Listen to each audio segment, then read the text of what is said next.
¿Cuántos quieren decir, yo hoy vine porque yo vine por lo que Dios tiene para mí?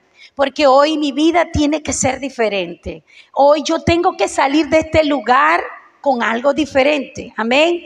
Y el tema que hoy les voy a compartir lo titulé La Señal. Ojalá puedan tomar notas para que ustedes puedan luego repasar en casa, porque la verdad es que aquí solo le damos como un adelanto, pero es tan importante profundizar en la palabra de Dios, en lo que Dios quiere hablar a tu vida y a tu corazón. Y hoy, en este tema, la señal, vamos hoy a compartir la escritura en el libro de Jueces, capítulo 6, del verso 1 en adelante.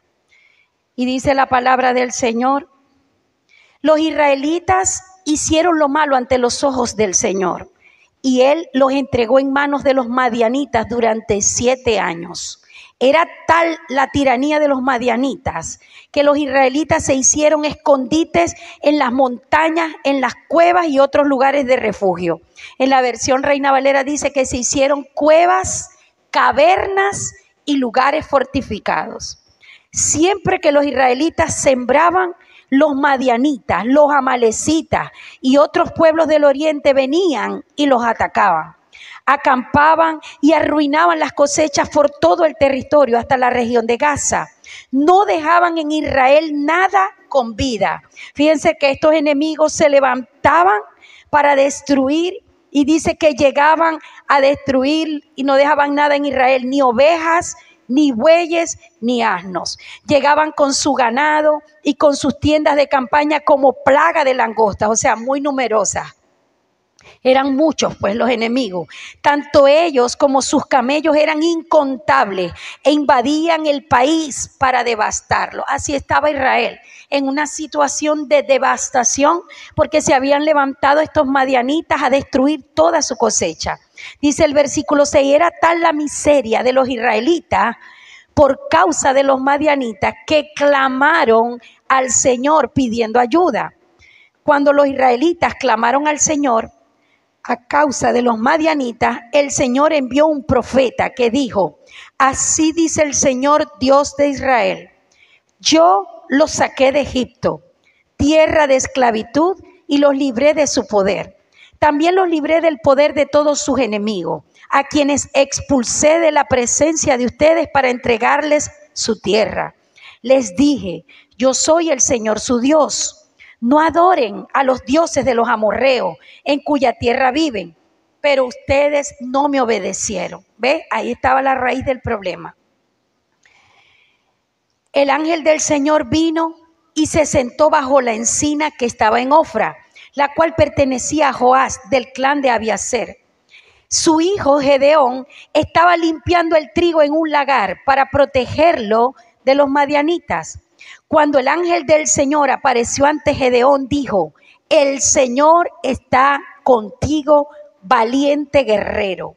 Pero, Señor, respondió Gedeón, si el Señor está con nosotros, ¿cómo es que nos sucede todo esto? ¿Dónde están todas las maravillas que nos contaban nuestros padres, nuestros antepasados, cuando nos decían que el Señor los sacó de Egipto? La verdad es que el Señor nos ha desamparado y nos ha entregado en manos de Madián. El Señor lo encaró y le dijo, en otra versión dice, le miró y le dijo: ve con la fuerza que tienes y salvarás a Israel del poder de Madián. Yo soy quien te envía.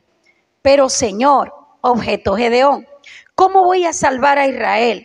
Mi familia es la más pequeña de la tribu de Manasés y yo soy el menor de toda mi familia, el más pobre de toda la familia. El Señor respondió: tú derrotarás a los madianitas como si fueran un solo hombre, porque yo estaré contigo. Y él le dice: si me he ganado tu favor, en la otra versión dice: si he hallado gracia delante de ti, dame una señal. Digan conmigo: dame una señal de que en verdad, repitan conmigo, dame una señal de que en verdad tú estás conmigo. Respondió Gedeón. Amén. Entonces, bueno, vamos a desglosar un poco la escritura para comenzar a entender todo lo que sucedió Y lo más importante, no para conocer como una información lo que sucedió en aquel tiempo en Israel, sino poder usar esta palabra para poder identificar qué es lo que hace el enemigo en nuestras vidas para traer esa devastación, para traer esa ruina. Tú lo tienes que trasladar la palabra a lo que tú estás viviendo, a la condición en la que tú te puedes encontrar, a la crisis que puedes estar enfrentando como nación, como familia, en tu salud, en tus finanzas, en todo lo que tú representas. Es muy importante que tú siempre entiendas en el espíritu de la palabra lo que Dios nos quiere mostrar para ayudarnos a identificar la raíz del problema que nosotros podamos estar viviendo. Amén. Entonces comenzamos primero, ya tenemos listas las láminas allá arriba, y lo primero que vamos a ver, el diagnóstico que pasó en Jueces 6:1. Y yo les puedo decir que la maldición nunca viene sin causa. Tú no puedes estar viviendo situaciones, crisis, problemas, adversidades, cíclicamente, o sea, continuamente, y tomar eso como si fuera algo normal.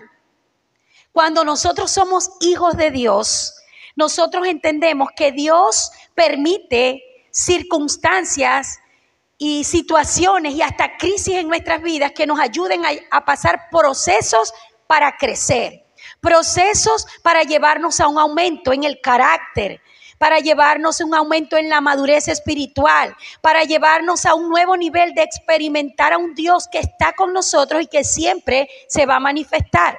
Todos estos procesos nos ayudan a ejercitar la fe, nos ayudan a creer y a ser testigos de ese Dios que está con nosotros. Pero independientemente de los procesos de Dios, cuando tú tienes situaciones en tu vida, acontece la enfermedad, acontece una ruina, una devastación, una desintegración familiar, cuando hay tantas ocasiones que están acechando tu vida, tú tienes que detenerte y mirar qué está pasando. Es verdad que Dios va a usar el proceso para llevarme a un nuevo nivel, pero igual yo tengo que identificar cuál es la raíz del por qué mi vida está viviendo este proceso, porque yo me encuentro en medio de estas circunstancias, sobre todo cuando dura demasiado tiempo, porque Dios es verdad, tiene los procesos, como les dije, pero también los procesos de Dios no son tan largos. No es para que vivamos continuamente en ese proceso, es para que el proceso venga, aprendamos, asimilemos, pasemos a un nuevo nivel y ya eso sea algo conquistado. ¿Me entienden? No es para permanecer tanto tiempo. Ahora bien, este pueblo padeció en esta oportunidad donde se encontraba Gedeón 7 años oprimidos al punto que todo lo que sembraban era comido por sus enemigos. Era como en el tiempo de Ageo, cuando la gente trabajaba mucho y recogía poco y su jornal sentían que era un saco roto y con tanto trabajo, pero no veían nada en el resultado de su trabajo. Y Dios tomó un profeta en aquel tiempo Ageo y les hizo conocer cuál era la raíz del problema. Dios siempre va a venir a hablar a nuestras vidas para que nosotros podamos identificar dónde está la raíz del problema. ¿Y dónde estaba aquí la raíz del problema? Cuando el Señor le dijo al pueblo de Israel, cuando Gedeón empezó a refutarle y le dijo, bueno, pero el Dios de nuestros padres, nuestros antepasados nos han dicho de que tú eres un Dios poderoso para nosotros, para nuestro pueblo, que tú nos amas, que tú nos diste promesas, que tú nos sacaste con mano poderosa y brazo fuerte de Egipto, nos libraste de la esclavitud, nos llevaste a conquistar y a poseer la tierra. Pero ¿por qué nosotros estamos viviendo entonces esto si tú estás con nosotros? Le decía Gedeón, y el Señor le dijo, el problema es que ustedes, yo les dije, cuando los saqué de tierra de Egipto, que no tuvieran dioses ajenos delante de mí. ¿Cuál era el problema? La idolatría. Y con la idolatría, la desobediencia, porque el Señor le dijo claramente, con todas sus letras, Gedeón, no obedecieron a mi voz. ¿Ves? Entonces, ¿dónde radica o dónde está la raíz del problema de nosotros en no escuchar atentamente la voz de Jehová nuestro Dios. Cuando nosotros no escuchamos la voz de Dios para obedecerla, entonces normalmente, dice Deuteronomio 28:15, ¿qué pasa? Vienen consecuencias. Así como Deuteronomio 28:1 dice que si escuchamos atentamente la voz de Jehová nuestro Dios, acontecerá que ¿qué? Que vendrán todas estas bendiciones y te alcanzarán. Pero cuando no escuchamos atentamente la voz de Jehová nuestro Dios para obedecerle, también vienen consecuencias. Y nosotros no podemos estar exentos de, estar como ignorando esa verdad. Entonces, ¿cuál era el problema del pueblo de Israel? Porque estos enemigos se levantaban y destruían todo lo que ellos sembraban, al punto que llegaron a un nivel de pobreza extrema, porque quedaron sin nada. Y yo no sé en qué área de tu vida tú sientes que quedaste en la nada. Puede ser en tu área emocional, puede ser en tu área financiera, puede ser a nivel de familia, que levantaste una familia y hoy no está ninguno. Puede ser a nivel ministerial, donde el enemigo se levanta y tú has trabajado en la obra del Señor, has sembrado la semilla de la palabra en muchas personas y cuando vas a mirar el fruto no encuentras nada. No sé en cuál ha sido el área donde el enemigo se ha levantado a través del espíritu de Madián para robar todo el fruto de lo que Dios ha diseñado para tu vida. Porque si algo tenemos que tener en cuenta y claramente es que Dios nos diseñó a cada uno de nosotros para vivir en el diseño de la multiplicación y de la fructificación. No es normal que en algún área de nuestras vidas nosotros haya esterilidad, no haya fruto. Tú no lo puedes ver normal. Tú no puedes decir, bueno, es que no solamente me pasa a mí. Aquí estamos todos pobres en Venezuela, porque no solamente es a mí que me ha venido la pobreza. Pero yo no me puedo comparar con el mundo. Yo no me puedo comparar con los venezolanos. ¿Sabes por qué? Porque yo tengo una ciudadanía por encima de Venezuela. Yo tengo una ciudadanía del reino celestial y en ese reino no hay miseria, no hay pobreza, no hay escasez. Y en ese reino hay un gobierno en el cual si yo estoy sometida, yo recibo los beneficios de ese reino. Y en ese reino hay abundancia de todo bien para ti y para mí. Por eso es que no podemos aceptar la pobreza como un estilo de vida, siendo contribuyentes y participantes del reino de los cielos. ¿Me entiende? Entonces, el diagnóstico ya lo identificamos. Era la desobediencia. Era el no haber escuchado la voz de Dios. Cuando les dijo, no tengan dioses ajenos delante de mí. Normalmente, la vida de pecado en nosotros se comienza a manifestar por una idolatría. Y quizás como cristianos dejamos ya alguna parte de la idolatría. Quizás cuando poníamos confianza en talismanes, en estampitas, en cosas, en entidades, qué sé yo, que crecimos pensando que nos podían ayudar, proteger o qué sé yo. Ya como cristianos quizás entendemos que ya eso no era así. Pero ¿qué tal los ídolos que están en nuestro corazón? Porque un ídolo es todo lo que controla tu estado de ánimo. Un ídolo es todo lo que tú tienes en primer lugar antes que Dios. Un ídolo es aquello en donde está tu corazón. Puede ser tu trabajo, puede ser tu familia. Cuando la familia, tu padre, tu madre, tu esposo, esposa o hijo no pueden estar en el lugar de Dios en nuestros corazones, porque también son ídolos. ¿Me entiendes? Todo lo que controla tu vida, tu estado de ánimo, aquello que te acontece con algo o con alguien y tú te desanimas y dices, bueno, ya yo no le voy a servir a Dios porque Dios no me concedió esto o porque tal persona yo esperaba. Esa persona o ese acontecimiento o eso que tú anhelabas que Dios no te dio es un ídolo para ti. Porque si no fuera un ídolo, tú le sigues adorando y sirviendo al único Dios verdadero por encima de lo que sea. No sé cuántos me están siguiendo. Entonces el diagnóstico está en la desobediencia a la voz de Dios y eso automáticamente nos convierte en idólatras, porque si no escuchas a Dios, algo estás escuchando, algo estás obedeciendo, a algo estás sirviendo. que no es Dios. Ok, seguimos avanzando. Dice la causa. Jueces 6 del 8 al 10. Vamos a ver cuál era la causa. Dice,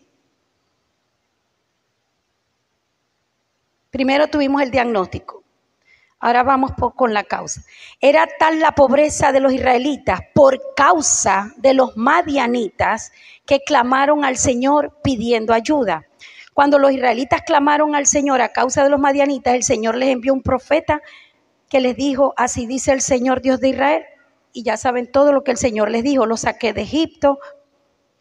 Y dice el 10, les dije, yo soy el Señor su Dios. Y ya le acabo de decir que la causa era la idolatría. Pero algo que también tenemos que tomar en cuenta, perdón, dentro de la causa, es quién es Madián. Porque aquí vemos que el enemigo que se levantó para ejecutar ese ataque en contra de los israelitas era Madián. Madián viene de la descendencia de Abraham con Cetura, la esposa que él tuvo después de Sara, después que murió Sara. Abraham tuvo a su hijo Ismael con la esclava Agar, tuvo a Isaac con Sara, pero también tuvo otros hijos con otra esposa que él se casó después de que murió Sara. Entonces, de la descendencia de Abraham, solo en Isaac nosotros podemos tener o ser parte de la descendencia de Dios. Pero de los demás hijos, tanto Ismael como los que tuvo con Cetura, no podemos decir lo mismo. Este Madián significa alguien que confronta, que pelea, que mantiene contienda. Es alguien como belicoso. Es muy parecido a Amalek. Por eso es que Amalek es un espíritu asociado a los madianitas, porque ambos son de esos que forman guerra, que confrontan, que llevan a pelear y a competir. Ellos compiten, ellos competían contra el pueblo de Israel y le quitaban todo para enriquecerse ellos. Madián también significa o representa pesa falsa. Es aquello que usa el enemigo para robarte, para quitarte con engaño lo que a ti te pertenece. Como personas que con negocios fraudulentos. Allí me recordaba el Señor cuando en Malaquías 3, cuando Él nos promete, el Señor, abrir la ventana de los cielos y derramar bendición hasta que sobreabunde, también nos promete levantarse a favor de nosotros para reprender al devorador de las finanzas. Madián es un devorador de las finanzas. Entonces hoy quizás tú estás enfrentando muchas situaciones y tú no has identificado que hay un espíritu de Madián asignado a todo lo que tú haces. A ver de que produces, trabajas, emprendes, tratas de avanzar y de hacer cosas, pero no logras los resultados esperados. Allí hay que mirar qué es ese Madián que está allí afectando tu vida. Entonces, este Madián es parte de los enemigos, que es lo siguiente que viene, y ya se los he nombrado, eran los enemigos que atacaban, eran los madianitas, que estaba representado en un ejército súper numeroso. Mientras Gedeón llegó a tener 32,000 personas, que igual Dios le dijo, fíltramelos porque yo con esos son muchos para que vayan a la batalla. Y Gedeón se quedó con 300. ¿Y saben cuánto era el ejército de Madián? 135,000. O sea, imagínense, comparen estos dos ejércitos. Gedeón, 32,000 personas. Y no fue con las 32,000 personas. Y Madián con 135,000. Dice que eran tan numerosos como las langostas. Y venían y devoraban todo el fruto de lo que cosechaba Israel o lo que debía cosechar por causa de su trabajo. Dice que los madianitas, los amalecitas y los madianitas operan como los enemigos externos, los vi yo. Los enemigos de aquello que acontece fuera de ti, que trae situaciones donde se roba el fruto. Por ejemplo, algo con lo que el enemigo roba muchísimo finanzas es con la enfermedad.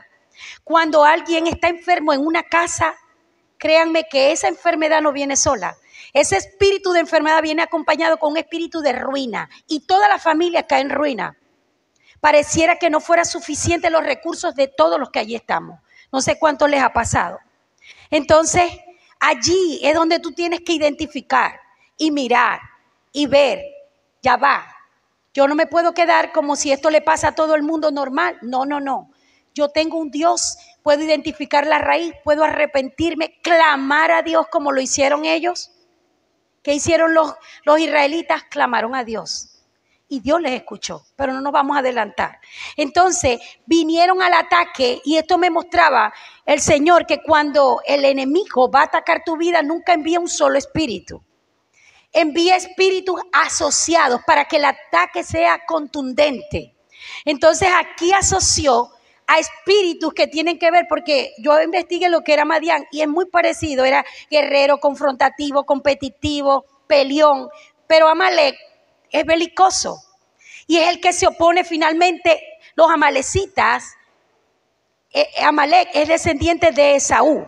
Fíjense que todos estos enemigos del pueblo de Israel vienen del mismo Abraham, pero de la descendencia que no pertenece al Señor. Porque yo en otras oportunidades les he enseñado que nosotros sobre la tierra desde Adán y Eva quedaron establecidos dos linajes. Quedó establecido el linaje real, el linaje de Dios y el linaje que no es de Dios. Y por eso desde Adán y Eva ellos tuvieron a dos hijos, Caín y Abel. Uno era de Dios y el otro no. Y de ellos Dios sustituyó, cuando Caín mató a Abel, puso a Set en sustitución de Abel, que era el de Dios. Pero Caín no lo mató Dios, quedó en la tierra, porque en la tierra permanecen las dos descendencias. ¿Por qué hago esta acotación dentro del mensaje? Porque estamos en un tiempo de definición y tú tienes que definirte a qué linaje, a qué descendencia tú perteneces. Tú tienes que identificar en tu vida, o sea, yo soy del linaje de quién. Puede ser que vengas de Abraham, pero ¿estás en el linaje correcto? ¿Estás con la mezcla de la esclavitud que vino de Agar? ¿O de la mezcla que vino de Cetura? Cuando tuvo este tipo de hijos como Madián. ¿O estás en el linaje que vino de la promesa de Dios con su esposa Sara? De donde Dios le dijo, de ellos te haré una descendencia tan numerosa como las estrellas del cielo y como la arena del mar. Y sobre esa descendencia es donde Dios puso el sello de su bendición. Por eso es que no podemos vivir como la descendencia de Agar, ni la descendencia de Madián, ni de Cetura, ni de nada que tenga que ver. ¿Por qué? Porque tú y yo pertenecemos a un linaje real, a un linaje escogido, y nosotros tenemos que caminar con la mentalidad de ese reino. Nosotros tenemos que caminar en la posición de ese reino. Amén. Entonces dice que se asociaron estos madianitas con los amalecitas y con los hijos del oriente, y venían todos estos hijos de oriente. Habla geográficamente hablando, de los que pertenecen a la parte de Arabia Saudita, de las partes de los árabes, que son de la descendencia de Ismael. Y como descendencia de Ismael siempre han confrontado contra el verdadero pueblo de Dios. ¿Ves? ¿Ves todos los enemigos? Y allí se asociaron para venir a traer al pueblo de Israel en una extrema pobreza. Ok, estos son los enemigos. Ahora vamos a las consecuencias. Jueces 6 del 3 al 6. ¿Cuáles fueron las consecuencias que vemos aquí en la palabra? Siempre que los israelitas sembraban, los madianitas, los amalecitas y los del pueblo de oriente venían y los atacaban. Acampaban y arruinaban sus cosechas por toda la tierra, hasta la región de Gaza. No dejaban en Israel nada con vida, ni ovejas, ni bueyes, ni asnos. ¿Sabes qué significa ovejas, bueyes y asnos? Significa el fruto de las vidas, de las almas. Las ovejas son las almas del Señor. No dejan vida en las almas, no dejan vida en los bueyes, y los bueyes son los que sirven. Los bueyes son los siervos de Dios, no deja a nadie para que sirva al Señor. Y los asnos son los que están allí como para hacer el trabajo más fuerte y estar frente a la batalla, como esos guerreros del Señor que están dispuestos para llevar todo el peso, toda la carga de la responsabilidad que se requiere para estar en el reino. Entonces ellos atacaban y comían todo este fruto, comían los ganados, y los ganados eran como es la parte financiera, se comían todo el ganado. y sus tiendas de campaña las atacaban como plaga de langosta. Tanto ellos como sus camellos eran incontables e invadían el país hasta devastarlo. Esa fue la consecuencia. Vamos a la siguiente lámina. Si están viendo todo allí y están copiando. Ahora, lo más importante comienza, la salida. ¿Cuál fue la salida? Vamos a ver, que ustedes me digan a mí. ¿Qué es la salida que ustedes vieron que encontró el pueblo de Israel ante tal y semejante situación? A ver, ¿quién me dice? Eso está en Jueces 6, versículo 7 específicamente. Pero vamos a ver si ustedes están conectándose. ¿Qué vieron ustedes que hizo el pueblo de Israel cuando ellos estaban enfrentando semejante crisis, semejante situación? ¿Cómo? Más fuerte. Clamaron a Dios. Yo te pregunto, en lo que estás viviendo, la primera arma que tú estás activando en tu vida es la oración. Y les digo que no fue una oración cualquiera. Una cosa es orar y otra es clamar. Clamar es cuando tú te derramas con todo ante la presencia del Señor para presentar tu causa y no te detienes y no callas, sino que a voz de cuello tú clamas como el que quiere ser escuchado, aún de la distancia de la tierra al cielo. Por eso cuando el ciego Bartimeo quería que su vida fuera transformada y recuperar la visión, él no llamó a Jesús, él no oró, él no hizo una oración allí calladito, no. Él clamó a gran voz, a voz de cuello, aunque muchos le decían cállate, pero él clamaba más fuerte. Y yo creo que a nosotros nos ha faltado colocar esto en el primer lugar cuando enfrentamos una crisis. Porque siempre buscamos la solución a nuestra manera. Siempre buscamos cómo yo puedo resolver el problema. Y estás allí fajado, trabajando y buscando estrategia y buscando solución. Pero no hemos clamado al único Dios verdadero, entendiendo y reconociendo que de Él vendrá la salida correcta que tú y yo necesitamos. Amén. ¿Cuántos lo creen? Ahora, fíjate ¿qué significa el clamor? El clamor va acompañado, por eso te digo, no es una simple oración. El clamor es cuando tú te derramas en arrepentimiento. Cuando tú te arrepientes y reconoces, identificas cuál fue la raíz del problema y le dices, Señor, perdóname porque hoy estoy viviendo esta crisis, esta situación porque no había escuchado tu voz o porque no le había prestado atención para obedecerla. Y por cuanto no obedecía a tu voz, hoy están en mi vida estas consecuencias. Pero yo no me voy a quedar allí, en esas consecuencias. Yo no me voy a quedar en el dolor. Yo no me voy a quedar en la frustración. Yo no me voy a quedar en la caída. Y mucho menos voy a permitir la condenación. Sino que voy a clamar a un Dios que yo sé que es bueno, que es misericordioso y que siempre está dispuesto a escuchar ese clamor. Dice que ellos se arrepintieron y clamar es volver tu corazón a Dios. Es cuando tú determinas cambiar el camino, cambiar de ruta, cambiar de dirección y decir, yo no voy a seguir haciendo lo mismo como yo lo estaba haciendo. Porque si iba en esta ruta desobedeciendo a Dios, entonces yo me voy a volver por el camino donde voy a aprender a caminar obedeciendo al Señor. ¿Cuántos me están siguiendo? Entonces, cuando ellos clamaron a Dios, viene el siguiente paso y es la respuesta. ¿Cuál fue la respuesta que obtuvo el pueblo de Israel cuando clamaron a Dios? ¿Qué hizo Dios? ¿Les dio dinero? Vamos a ver. ¿Cuántos están conectados? ¿Cuántos están entendiendo? ¿Qué hizo Dios cuando ellos clamaron? ¿Les envió? Antes del ángel envió otra cosa. Un profeta. Un profeta. Dios, en medio de cualquier crisis, la respuesta de Dios siempre va a venir a través de la voz de un profeta.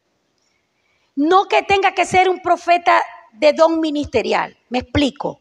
No es que solo va a hablar Dios a través de un profeta, que ese sea su llamado ministerial, porque Dios tiene profetas como ministerios, ¿verdad? Como ministros tiene profetas, tiene pastores, tiene evangelistas, tiene maestros y tiene apóstoles, ¿cierto?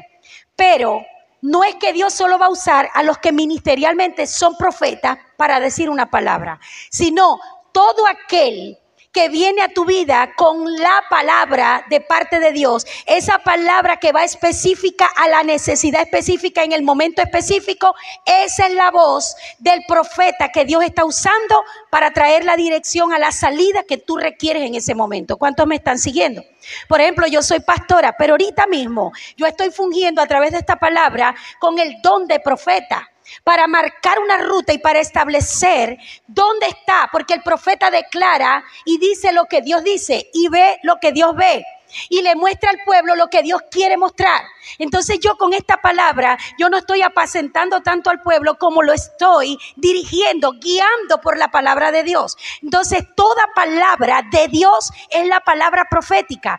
No es la palabra que a alguien se le ocurre decir, así te dice el Señor, y comienzan a hablarte con palabras humanas. No caigas en eso. Yo soñé que tú, que aquello, y tus propias palabras, y tú no encuentras la palabra de Dios. No caigas en eso. La palabra de Dios siempre va a venir a su voz. A ti siempre va a venir por lo que ya está escrito aquí en la Biblia, por lo que está escrito en la palabra. Por eso Dios la dejó registrada, para que tú y yo, con lo que ya ocurrió en otras generaciones, podamos identificar lo que ocurre en mi vida en este tiempo y traer, porque es el mismo Dios de ayer, de hoy y por los siglos de los siglos. Es el mismo hombre que pecó ayer, el que peca hoy, y es la misma condición, las mismas consecuencias, las mismas situaciones de ayer adaptadas al tiempo de hoy. Es lo mismo.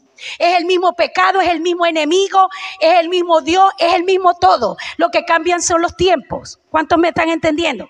Entonces no necesita nadie en este tiempo recibir una revelación extra a la palabra para marcarte a ti la ruta de tu destino. Ya tu destino y mi destino están marcados, están dirigidos, están direccionados, dirigidos por la palabra de Dios, porque fuimos predestinados por Él por medio de su palabra. Amén.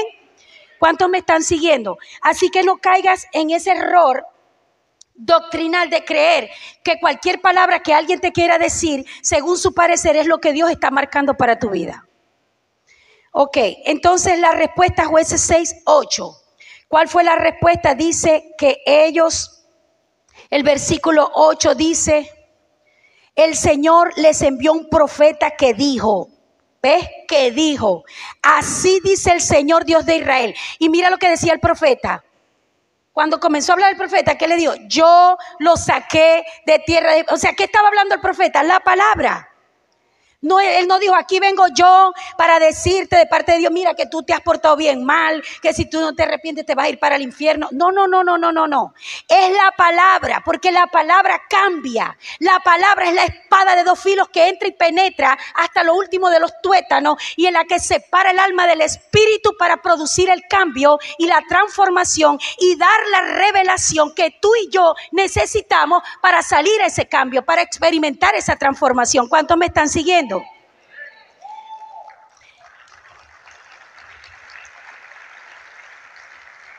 ¿Por qué Dios envía a un profeta? Y eso no sucedió aquí nada más. Ustedes pueden notar en la Biblia que cada vez que había una crisis, no dice que Dios enviaba a un pastor. Enviaba un profeta. ¿Por qué? Porque el profeta rompe los sitios. Digan conmigo, un profeta rompe los sitios.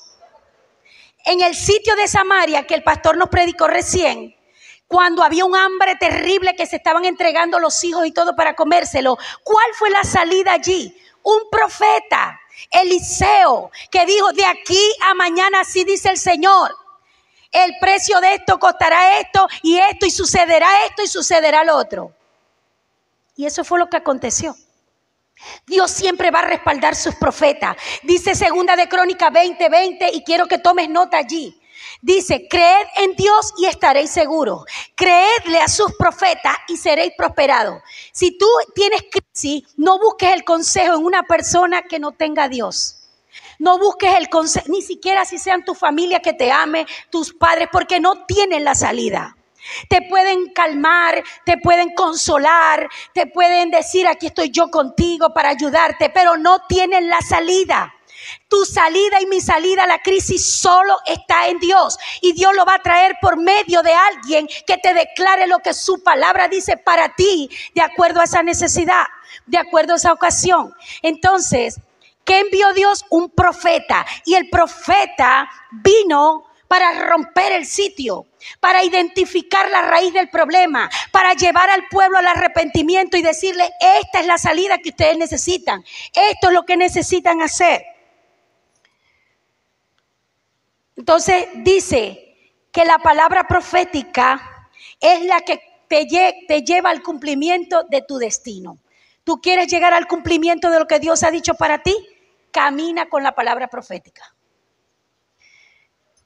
Ahora, después de que ya ellos habían visto cuál era el diagnóstico, vimos cuál era el diagnóstico, la situación que había, vimos cuál era la causa, cuáles eran los enemigos, vimos las consecuencias que tuvieron por aquella causa de no escuchar la voz de Dios. Vimos cuál fue la salida que ellos encontraron clamando a Dios, arrepintiéndose y volviendo sus corazones a Dios. Y ahora vimos la respuesta. Dios envió un profeta. Dios envió la palabra de él profética para sacarte. Pero la palabra viene para una acción. Cuando tú recibes la palabra profética, tú no te puedes quedar solamente, bueno, ya escuché la palabra profética. No. Esa palabra profética siempre te va a llevar a una activación. Digan conmigo, activación. Tienes que activarte. Tienes que hacer lo que la palabra profética te está marcando que hagas. Esa palabra siempre va a venir para que hagas algo. Eso es otra señal de que la palabra es de Dios. La palabra de Dios siempre te va a guiar para hacer algo específico, de acuerdo a lo que tú estás viviendo. Y puede ser una dirección que sea, no hagas nada, como le dio a Josafat en la guerra. La estrategia, ellos clamaron a Dios en medio de la guerra y venía un ejército más numeroso y más poderoso también. Y Josafat le dijo, ¿qué hago, Señor? Y el Señor le dijo, estad quieto y conoce que yo soy Jehová. No hagas nada. La estrategia es que no hagas nada. Pero él tuvo que decidir hacer nada. Porque pudo hacer otras cosas. Pero se quedó en la dirección de Dios. Ahora bien, ¿cuál es la activación? Aquí vemos que cuando ellos clamaron, el Señor envió el profeta que estaba marcando la ruta y la dirección de lo que iban a hacer. Pero otra cosa que sucede en las crisis es que Dios siempre va a levantar a alguien, un instrumento de su reino para activar la salida que todo el pueblo necesita. ¿Qué pasó cuando ellos clamaron? Vino el ángel de Jehová. Y a mí me gustaría que ustedes se metieran como yo me meto en la palabra, porque yo me voy al escenario como si estuviera allá. Y yo veía como ellos clamaban y clamaban. Dios envió la respuesta al profeta, les dio la palabra al profeta, ¿verdad? Pero vino un ángel de parte de Dios y se sentó en un lugar. Y el ángel de Dios comenzó a mirar, el ángel de Jehová, a ver a quién veía. Porque ¿saben qué? Todos los hijos de Israel estaban donde les dije, en las cuevas, en las cavernas y en los lugares fortificados. Y este punto es demasiado importante que lo capten en el espíritu. El ataque de Madián a nuestras vidas en este tiempo ha venido para llevarnos a estos tres lugares, para llevarnos a las cuevas, a las cavernas y a los lugares fortificados. Las cuevas representan el lugar donde yo me refugio cuando tengo miedo, cuando me quiero esconder de algo. Esa es las cuevas. Las cavernas son lugares apartados. Me aparto, me alejo, evadiendo algo. Te aíslas, te apartas por allá. Y eso es una estrategia del enemigo para atacarte contundentemente. Cuando tú te comienzas, primero te encuevas. Y tú dices, ay, pero yo no estoy en una cueva metido. No, todo eso pasa aquí en tu mente. Allí lo estás viendo en las láminas. ¿Dónde sucede todo esto? Porque yo no estoy metida en la cueva. Yo no estoy cerca de un lugar montañoso aislado. Y yo no estoy en un lugar fortificado, en unas rejas encerrado, ¿verdad? Pero te digo, en la mente de nosotros se produce todo esto. Y es importantísimo que tú y yo identifiquemos por medio de la palabra si tu mente y la mía están metidas en estas cuevas, en estas cavernas o en estos lugares fortificados. Porque esa es la influencia de Madián a tu vida para arruinarte, para llevarte al despropósito, para llevarte a la ruina, llevarte a la destrucción, llevarte a la esterilidad en todas las áreas de tu vida. Las cuevas son el lugar donde tú te metes por temor, donde no te expones. Ay, no, yo quisiera servir, pero no me voy a exponer. Porque el que se sirve, una cosa es sentarte allí tranquilito como creyente y recibir la palabra y salir, y tan linda que tuvo la palabra.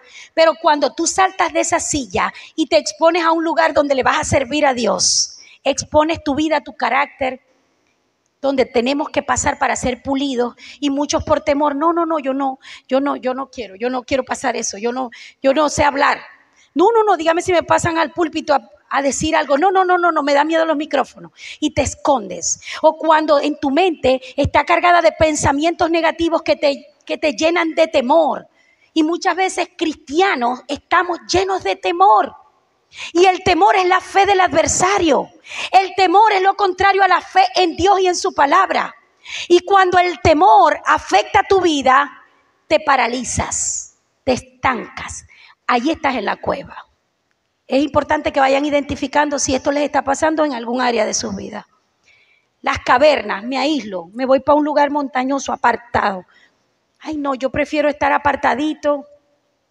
No me mezclo mucho, no me asomo mucho, no me comprometo mucho, así como de poquito. Hay gente que uno le habla y le dice, ay, pero poquito a poco, como si Dios tuviera una lepra y les va a dar lepra. Y no, vamos, poco a poco me voy acercando a Dios, poquito a poco yo le rindo mi corazón, poco a poco voy creyendo, poco a poco.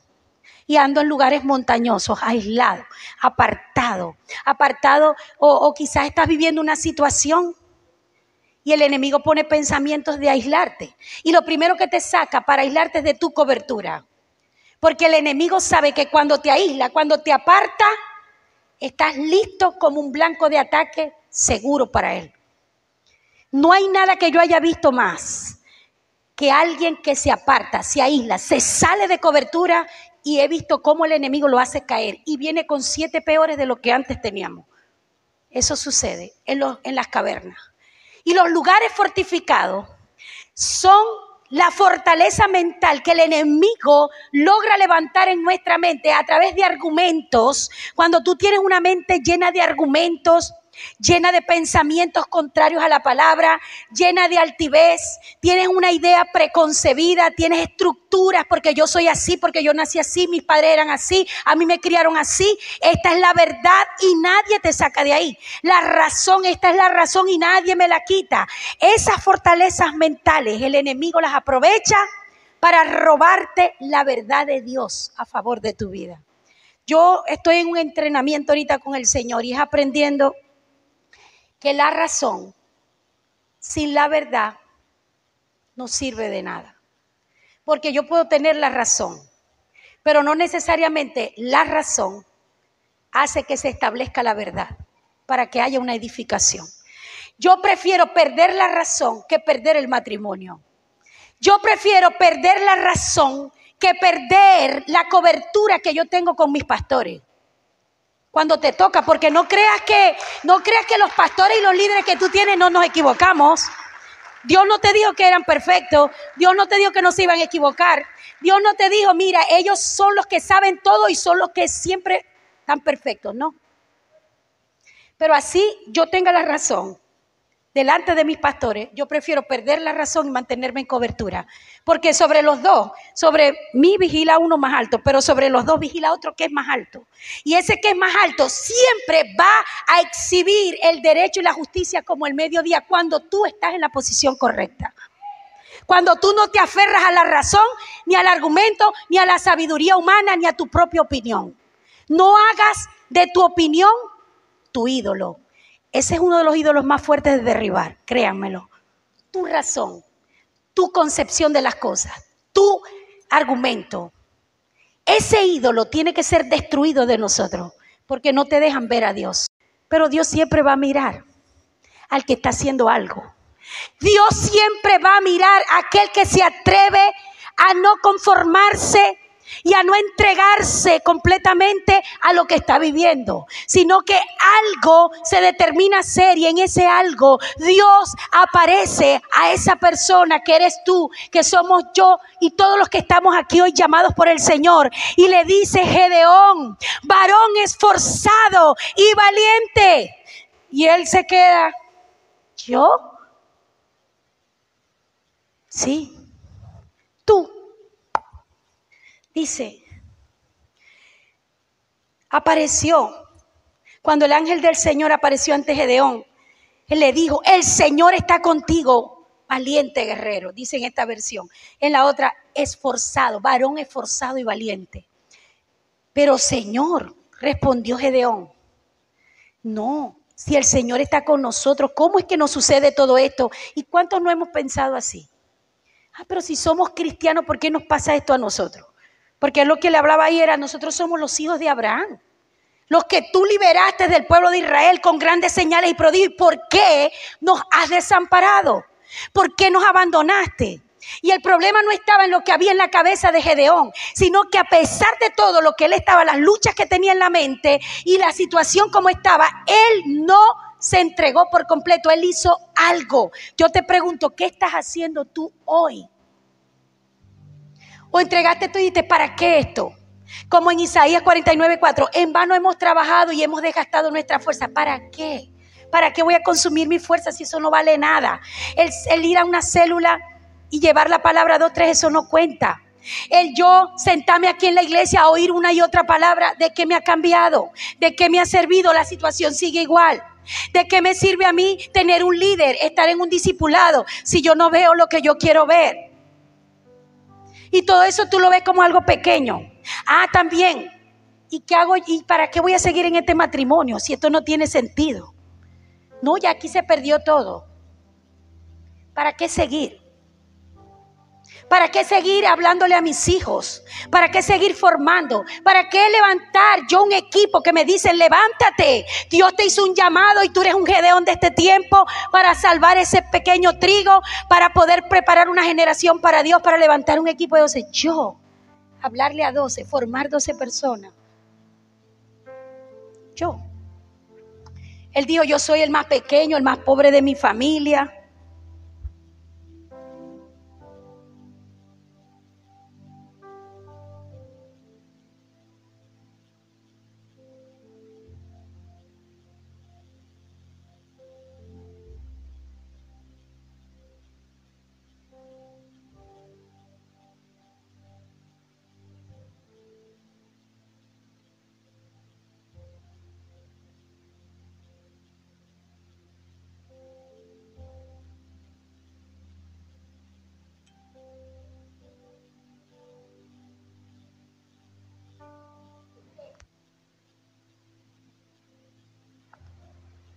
Dice que el Señor le dijo, ve con la fuerza que tienes y salvarás a Israel del poder de Madián. Yo soy quien te envía. Amado, tú y yo somos los Gedeones de hoy, aquí en Venezuela. ¿Sabes por qué Dios nos tiene aquí en Venezuela? Con el éxodo tan grande que ha habido. Porque Dios necesita siempre levantar. Ya los profetas se han levantado. Ya la palabra está declarada. Pero el ángel del Señor está mirando aquí en el lugar donde nosotros nos encontramos. En Venezuela, en Maracaibo, en este ministerio. Y Dios está mirando a ver quién se atreve como Gedeón a hacer algo, por muy pequeño que parezca. Y este Gedeón, cuando el Señor le dijo, ve con esta tu fuerza, porque yo soy el que te envío. Y vas a salvar a Venezuela. Vas a salvar tu familia y muchas familias, porque tú y yo tenemos el linaje de Abraham para ser bendecidos y de bendición, y en nuestra simiente sean benditas las familias de la tierra. Ese es tu linaje, esa es tu esencia, ese es tu ADN, esa es tu herencia, y tú te tienes que ver como ese descendiente de Abraham. Y el Gedeón, el hombre, la mujer, el joven, el niño de este tiempo, para levantarte, para hacer algo a pesar de los argumentos, de los pensamientos que tengan que ir siendo renovados, pero levantarte, porque el que se levanta y hace algo tiene fe. Y dice que este Gedeón todavía objetaba, ¿y cómo voy a salvar yo a Israel? Si mi familia es la más pequeña de la tribu de Manasés, la más pobre, yo soy el más insignificante de mi familia. ¿Sabes por qué yo te recalco las palabras? Porque muchas veces estas son las imágenes, las palabras que usa el enemigo en tu mente, en tu vida, para hacerte creer que tú eres eso que creía Gedeón. Yo soy pobre, yo no tengo nada, yo no puedo, yo no sé hablar, yo no tengo esa habilidad, yo no tengo esos dones, yo no tengo esas capacidades, yo no tengo ese carisma, a mí nadie me hace caso, yo estoy en el anonimato. ¿Cuántos se han visto cómo Gedeón se veía? Yo soy el más pobre, el más pequeño, no tengo nada, mi familia no es nadie. ¿Cuántos se han sentido así en momentos de su vida? Pequeños, tan pequeños, ante una demanda, ante un llamado de parte del Señor. Y dice que el Señor le dijo: tú derrotarás a los madianitas como si fueran un solo hombre. ¿Sabes por qué? Porque yo estoy contigo. ¿Sabes que esa promesa te acompaña a ti y a mí toda la vida?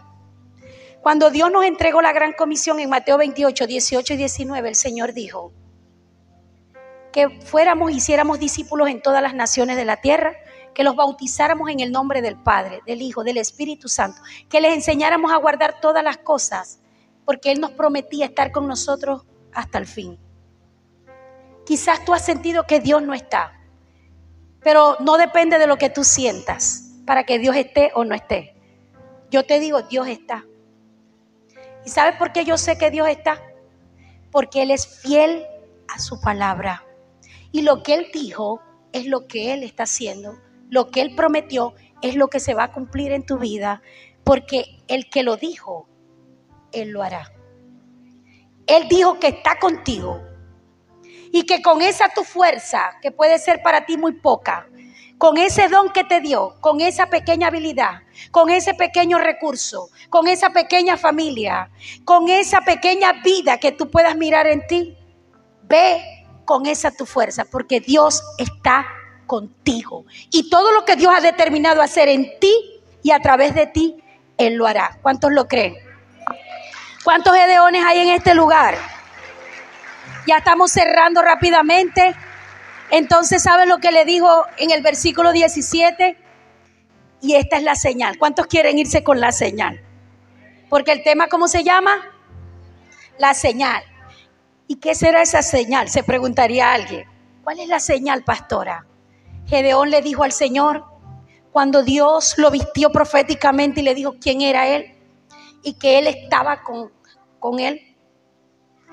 Entonces Gedeón le dijo, Señor, dame una señal. Si yo he hallado gracia, si tú me has llamado, y va a ser nuestra oración en esta mañana.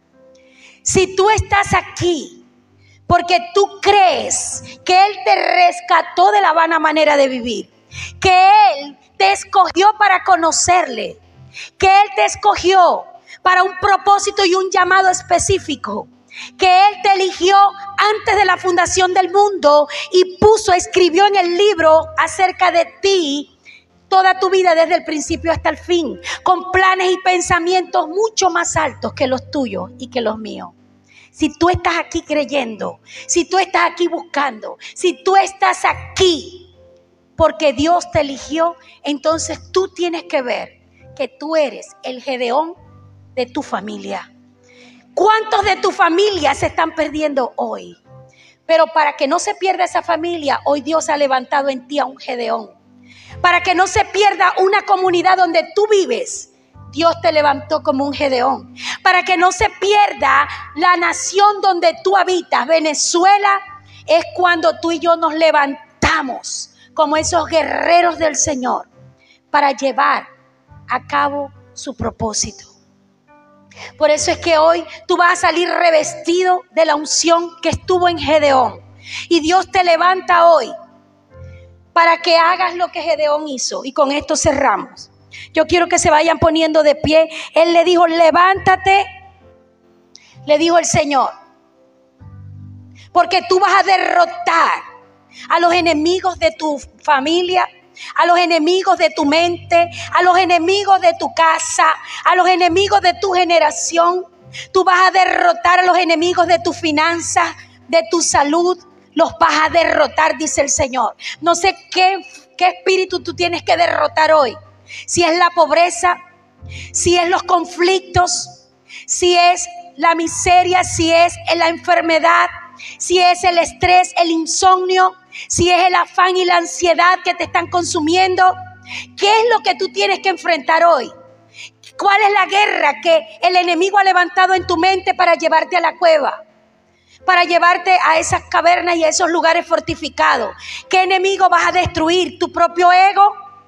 ¿Qué enemigo tienes que confrontar hoy? La desobediencia de no escuchar atentamente a la voz de Jehová tu Dios para obedecerle. Ese es el enemigo que tenemos que enfrentar hoy. La desobediencia, la rebeldía, la incredulidad, la dureza de corazón. ¿Qué enemigos tenemos que enfrentar hoy? ¿Qué vicio te tiene atrapado? Aún siendo un hijo de Dios, siendo un cristiano, pero no has logrado salir de ese sitio. No has logrado romper con ese yugo de esclavitud, del pecado en algún área, en la sexualidad, en la inmoralidad, en la pornografía, en el adulterio, en las fornicaciones, en las infidelidades a tu matrimonio, a tu familia. ¿Qué vas a enfrentar?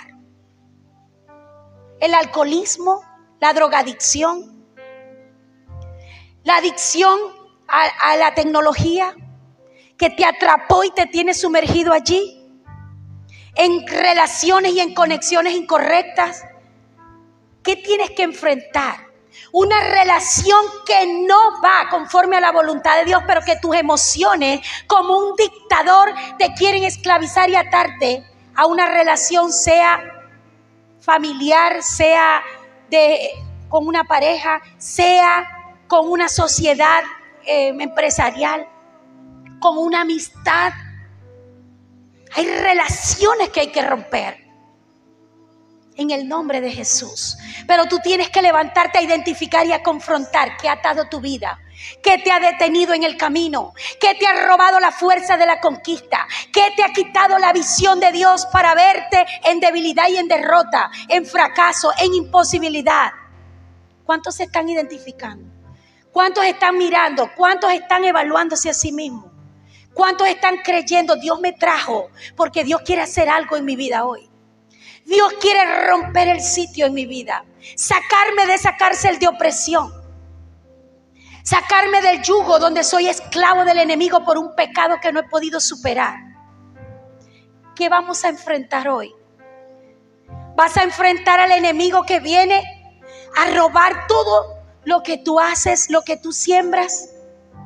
Porque hay argumentos contrarios en el mundo espiritual. ¿Qué vas a enfrentar hoy? Hay que enfrentar, amados, todos nosotros tenemos que enfrentar el reino de las tinieblas. Todos nosotros tenemos que enfrentar a esos madianitas, amalecitas e hijos del oriente que han venido a comerte el fruto, tus capacidades, tus dones, tus talentos. Vas a tener que enfrentar el ídolo del trabajo y el espíritu faraónico que te quiere someter para que solo le sirvas a Faraón y no a Dios con los dones y talentos que Él te ha entregado. ¿Cuántos se están identificando? ¿Hay alguien a quien el Señor le esté hablando hoy en este lugar? Alguien que diga, wow, esta palabra me está tomando como una radiografía interna. Me está dejando ver la raíz de problemas que hay en mi vida hoy, pero que necesito confrontar. No puedo seguir encuevado, no puedo seguir en la caverna aislado y no puedo seguir en un pensamiento que he hecho de él un ídolo en mi propia opinión y en mi sabiduría humana. En la obstinación, porque a veces caemos en la obstinación. ¿Y qué hacen los gedeones que se levantan? ¿Sabes qué es lo primero que hizo Gedeón? Él pidió la señal y el Señor le dijo, claro que está la señal.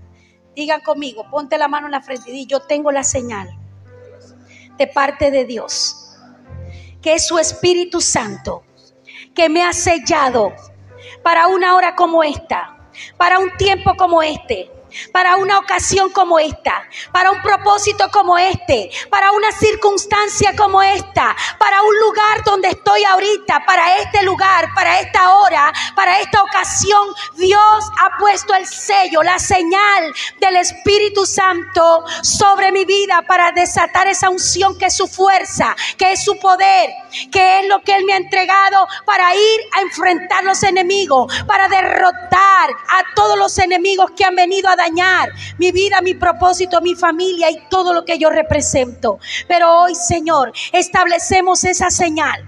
La unción del Espíritu Santo es la señal de la sangre del Cordero sobre la frente de los redimidos, para que donde está la sangre, el Espíritu Santo venga a actuar, a desatar el poder que se requiere para ellos enfrentar cualquiera que sea el problema, cualquiera que sea la situación. Así tengan años de estancamiento en una condición de enfermedad, de pensamientos negativos, de crisis familiar. Hoy declaro en el nombre de Jesucristo que la señal de la sangre está invadiendo toda la mente, el cuerpo, el espíritu, todo el ser de ellos, para que esa sangre cumplan con el propósito con el cual fueron derramados del sacrificio de la cruz. Esa sangre hoy nos está habilitando, nos está haciendo competentes. Esa sangre en ti están provocando esa redención plena. Esa sangre está cambiando un ADN que estaba contaminado, corrompido por el pecado.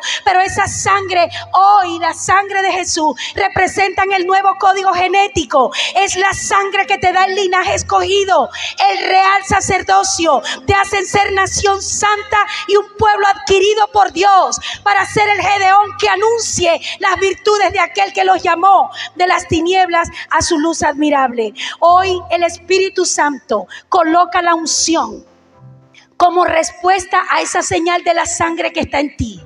Y esa señal de la sangre no solo viene a ti, sino a tu casa. Hoy establezco la señal de la sangre sobre cada hogar, sobre cada familia representada en cada uno de los que aquí estamos. Y para que esa señal de la sangre esté sobre las frentes de toda mi familia, para que ninguno se pierda, sino que todos sean hallados por Dios, para que tengan salvación y vida eterna, para que toda mi casa y yo le sirvamos al único Dios verdadero. Establece esa señal en tu casa. Cree que esa señal es la señal segura que está guardando ese propósito de Dios para ti y para todas tus generaciones.